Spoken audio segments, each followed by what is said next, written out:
Hey YouTube, I was going to the old Brittingham's pub and I noticed a rock. Look at this.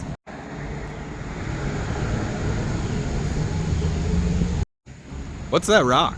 Let's find out. So it says, what does it say? 11-2P. So this rock is an old mile marker from Germantown Pike when this road was an old turnpike. So 200 years ago, this road was a turnpike, and those stones marked every 5 miles or so, every mile, to show you how far away from Philly you are. Now, the reason, of course, they needed to make a turnpike is that this road, Germantown Avenue, used to be an old cartway. And basically back in the day, this old road would get super muddy and there was no one to take care of it, no one to keep the road, passable. So at some point, a turnpike company started and they put mile markers along the turnpike and charged money and then kept the road safe and usable, essentially. So the mile marker is way down there now, but if you notice, Germantown Pike has a divide here. It splits and goes, Germantown Avenue continues that way and Church Lane goes this way. I wonder why. Now, when Germantown Avenue was first settled by German people in the colonial era, Germantown Avenue was just an old Indian path going through the woods. And Germantown Avenue has that bend in it because the old Indian path, somewhere right about here, is where the old Indian path of Germantown Avenue met a different Indian path that we now call Ridge Avenue or Ridge Pike. Basically, this Germantown Avenue intersection is where Ridge Avenue meets Germantown Avenue. And the connecting path between the two ancient roads that have been here for thousands of years, these old Indian paths, is now called Church Road. And the reason for that is right here. This is St. Peter's Lutheran Church. And here's this beautiful cemetery.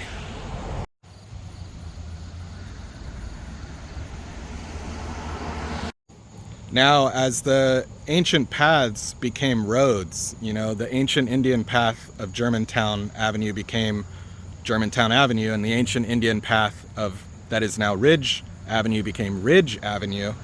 The two paths met here, and so at some point, the colonists built a church right at this corner intersection.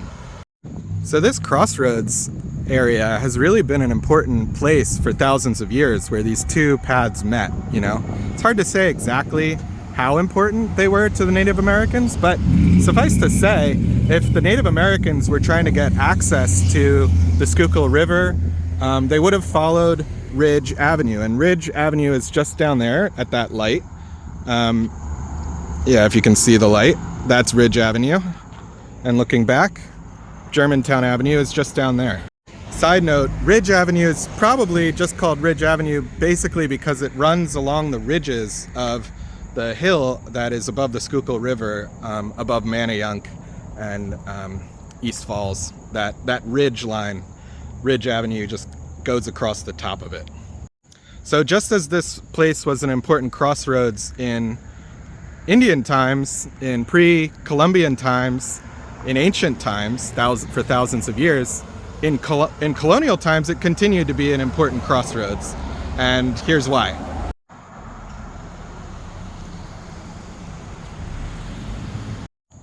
In 1778, in May of 1778, General Lafayette stood in a church tower that would have looked just like that. This isn't the original building, but he would have stood somewhere up there on this hill and looked out over these fields. At this time in the Revolutionary War, the situation was pretty dire for the troops. General Washington and the army were camped at Valley Forge nearby, and the winter had been really bad. It had been really rough. The British had occupied Philadelphia, and it looked like the British were finally going to evacuate Philadelphia. And so General Washington sent General Lafayette with 2,000 troops, about 2,200 troops, from Valley Forge across the Schuylkill River and then up to Barren Hill, which is what this place was called, this hill, and had him stand in that church steeple up there and give commands to the army to basically watch the British movements to see what would happen when they left Philadelphia. Site of the Lutheran Church, Barren Hill. Here, Lafayette's army took defense behind the old stone wall of the burial grounds when surrounded by the British on May 19th, 1778. Before they masterfully retreated down the road westward to Matson's Ford at Conshohocken by way of Spring Mill.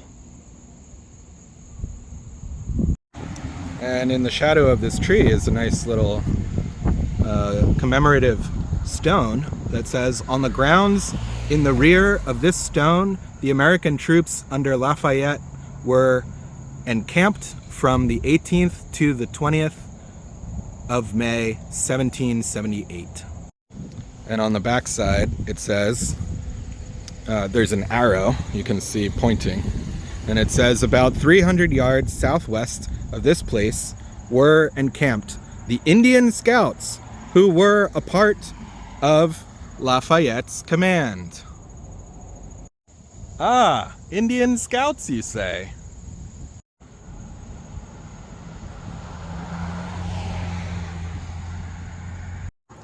Now, by the time this battle took place, there were no Lenape in this area in sizable numbers. I mean, there have always been Lenape in Philadelphia and Lenapehoking, but they weren't, the vast majority had already been pushed west to places like Oklahoma.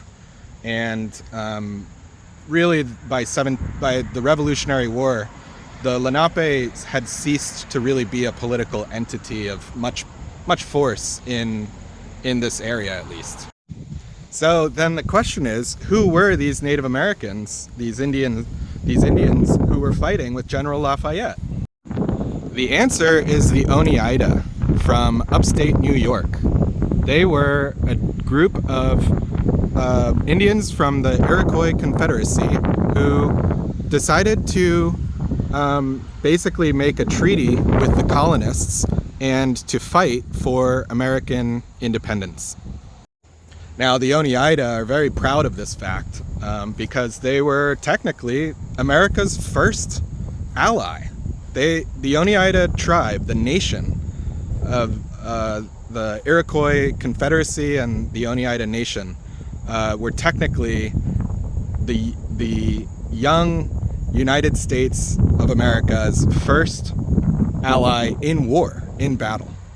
So as Lafayette took his station in the steeple and basically commanded his troops to make encampment on this hill and then go scout for British maneuvers happening to the east, he would have been giving commands to Oneida scouts. And I'm not sure if I'm saying Oneida right. It might be Oneida. Forgive me. But, you know, the point is that there were about 50 of these scouts from upstate New York, from the Oneida tribe, and they fought the British with Americans. And when Lafayette came here, he had about 50 of them with him, and he sent them to scout British maneuvers. And basically, what happened is they realized very quickly that the British knew that Lafayette was here, and they were making a move to encircle Lafayette in this church steeple. Now, I don't know if you can really see this, but this is quite a prominent hill. It's a great place to have a lookout when you're trying to spy on troops in Philadelphia. You know, and this is to the west. Oh, look, a deer. Hi, Mr. Deer.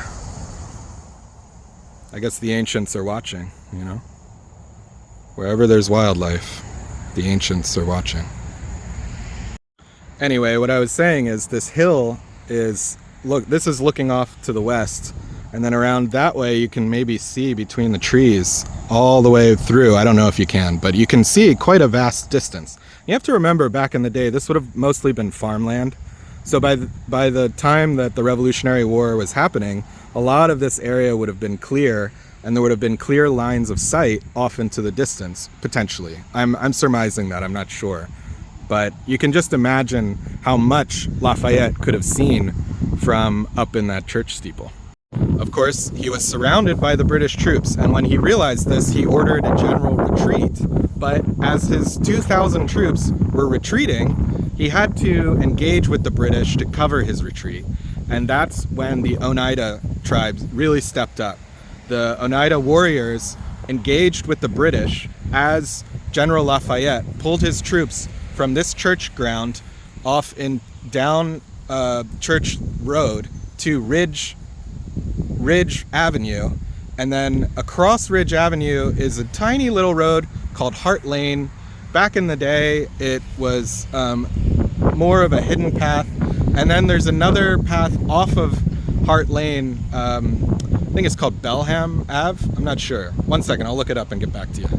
No, it's called Barron Hill Road. That makes sense. Barron Hill Road, and so Lafayette and his troops escaped down Barron Hill Road while the Oneida engaged the British on this hill.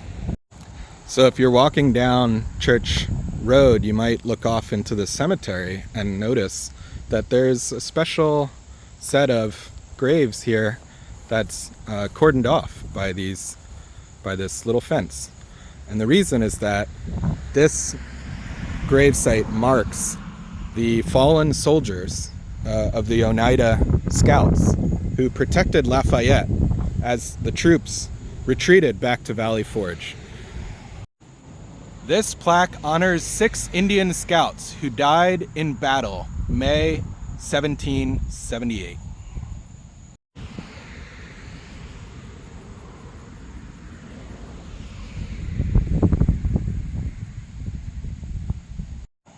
So one of the warriors buried here was a sachem named Thomas Sinavis. Now, of course, that's not his Indian name, probably. That's his Christianized name. But he was a sachem, which is the Eastern Algonquin peoples didn't really have chiefs or kings. When I use the words chiefs or kings in my videos, I'm using it in a loose way. But technically, they were called sachems. They were elder leaders or just important leaders in the community. One of them, Thomas Sinavis, died here and was potentially buried right there. So just from Ridge Pike to here, on this ancient landscape, is an mostly forgotten Native American burial. I don't know how many locals even know that there are 6 warriors buried right there. Native American warriors, one of whom was probably a warrior sachem. Yeah, I'm not sure locals know this stuff.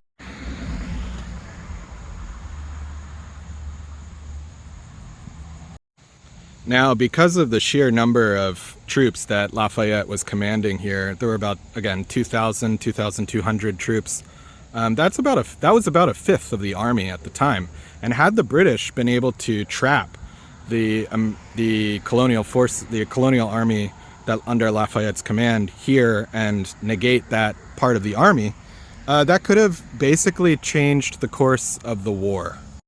So because of that, I think there's a strong argument to be made that these guys, the sachem Thomas Sinavis and his band of Oneida warriors, they essentially prevented the British from taking out a fifth of the American army at a crucial moment in 1778 when the British troops were leaving Philadelphia. The point is, without the actions of these Native Americans, America might not exist. We don't know what would have happened if these troops hadn't prevented Lafayette from being captured and a fifth of the colonial army from being destroyed. These Native Americans literally saved America. That sachem that is buried right there saved the United States. I think that's more or less true. I can see arguments to say that, you know, it was maybe a little too strong to say that this one person, this one sachem from the Oneida saved the US. But in some ways, we don't know, but in some ways it could be true. It's at least not false. There's some truth there, right? And it's a bit of a legend. And I think it's best that we not forget these legends. And you know, it just goes back to what I always say in all my videos, that we live in an ancient landscape. You know, this road where cars are zooming past me has been here for thousands of years. You know, Ridge Ave, Germantown Ave, where, you know, these are old Indian paths that we've now turned into roads. And back there is an Indian burial ground where several brave Oneida warriors are buried because of a battle that happened in 1778 to win freedom for America.